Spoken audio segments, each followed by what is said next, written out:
This story was written by QuincyLee.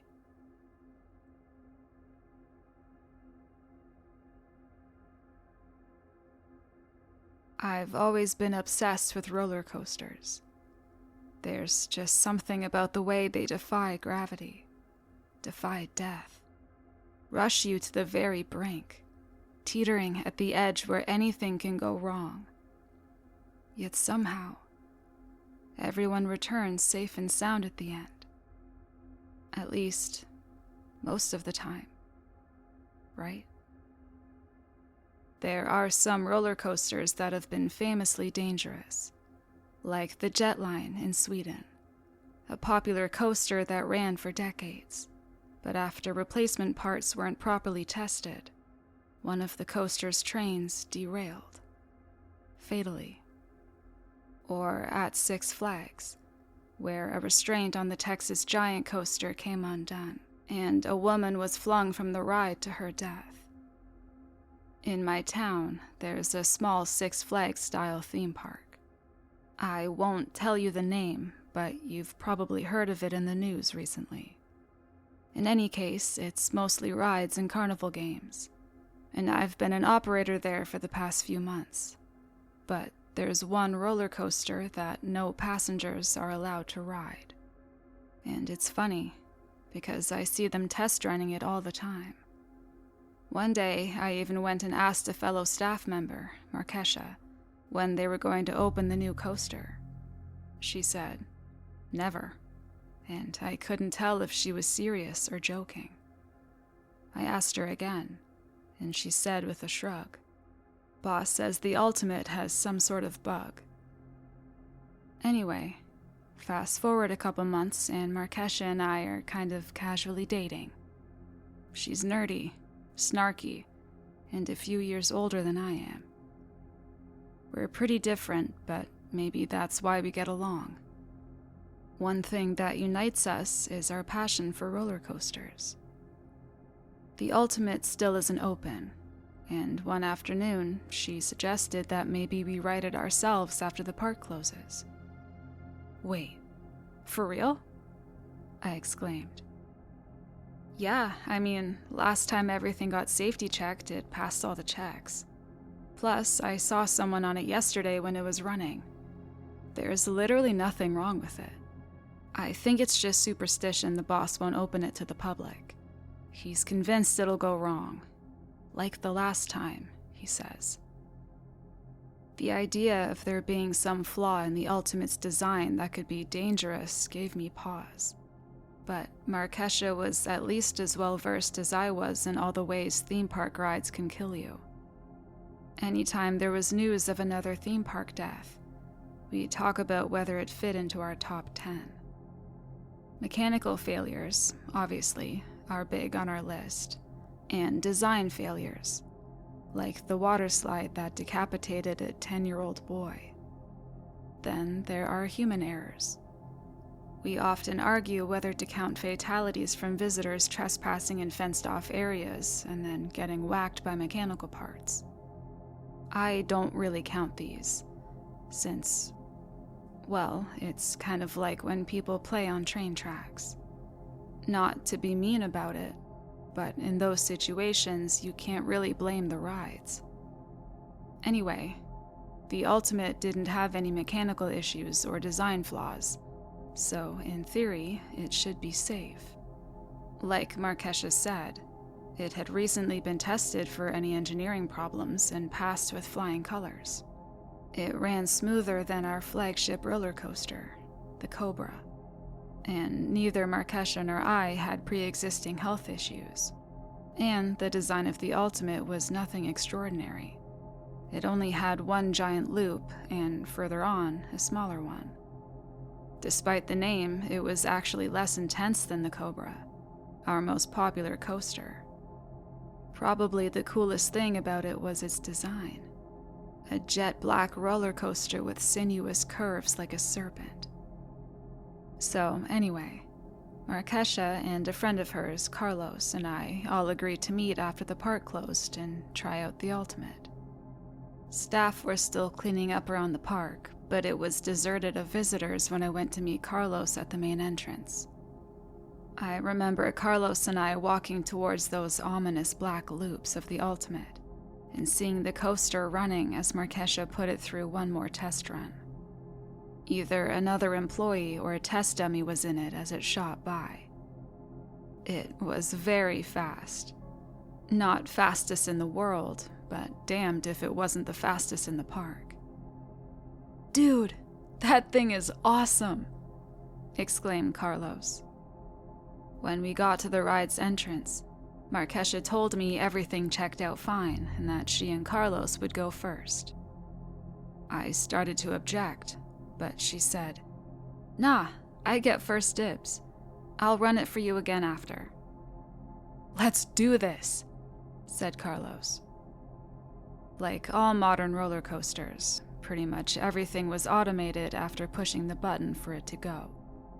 The main part of my job was the safety checks beforehand, making sure everyone was strapped in, nothing loose, no belongings to go flying off and hurt someone, etc.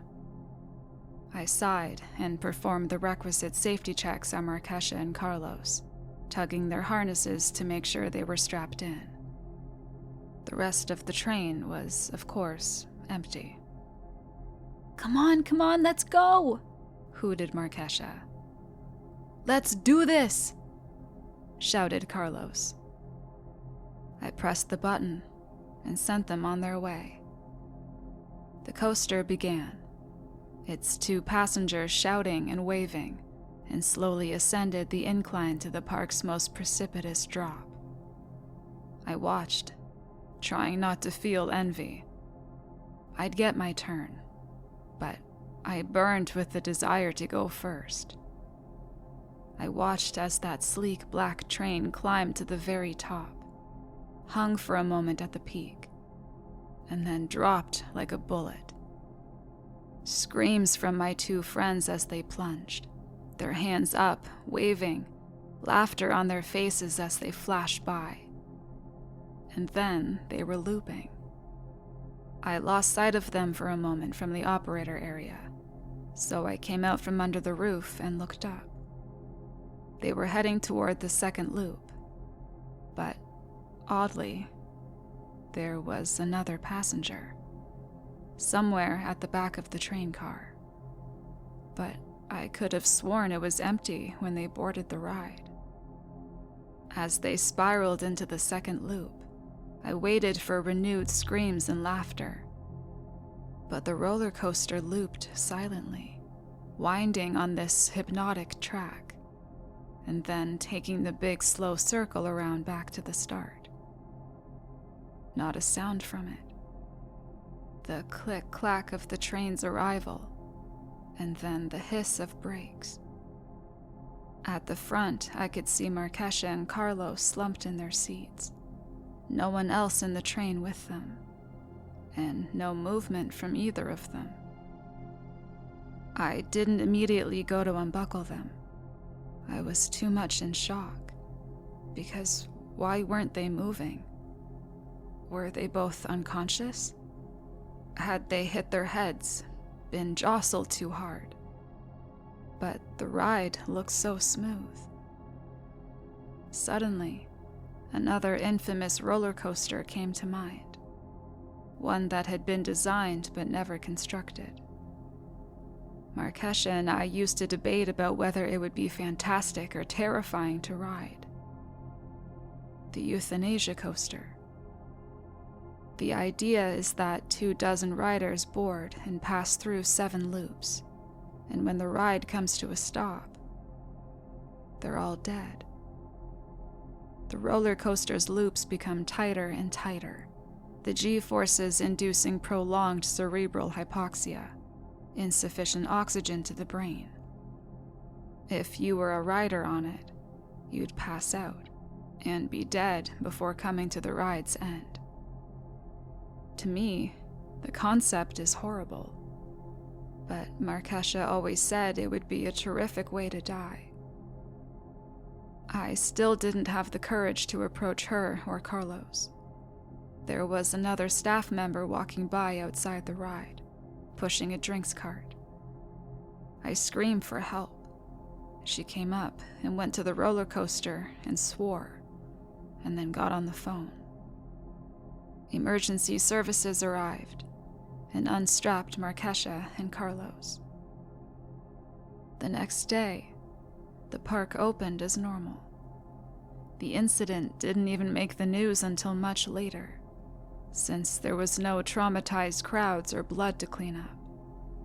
Just the two bodies unstrapped and quietly carried away, and a roller coaster that remained out of commission, as it had always been. I'm haunted by the fact mine was the hand that pushed the button.